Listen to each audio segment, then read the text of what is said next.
I'm Atrel Nashar at the White House, where the Trump administration is hoping the Supreme Court moves quickly on a case that could, at least in President Trump's eyes, make or break his economic agenda. Trump has called tariffs the most beautiful word in the dictionary and has leaned on an emergency powers law to impose double-digit import taxes on products coming from just about every country on Earth in an effort to deter the flow of fentanyl and close trade deficits. But lower courts, most recently a federal appeals court on Friday, say Trump went beyond his executive authority under the law, siding with a group of small businesses and states suing the president. In their filing with the Supreme Court, the administration argues that tariffs and subsequent trade negotiations are pulling America back from the precipice of disaster, restoring its respect and standing in the world, eliminating decades of unfair and asymmetric trade policies, and also address the separate national emergency arising from mass importation of fentanyl and other illegal drugs. The appeals court says the tariffs can stay in place until mid-October to give the White House time to appeal.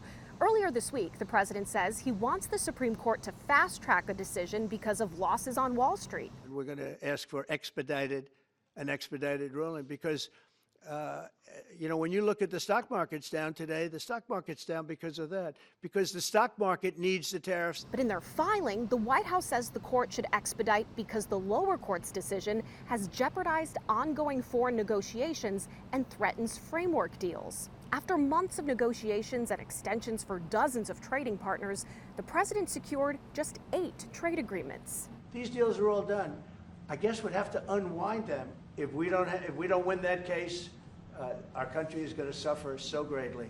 If the administration loses at the Supreme Court, there is a separate law from 1930 they could lean on to impose some tariffs, but on a much more limited basis. So the president's entire approach to trade would essentially have to begin again.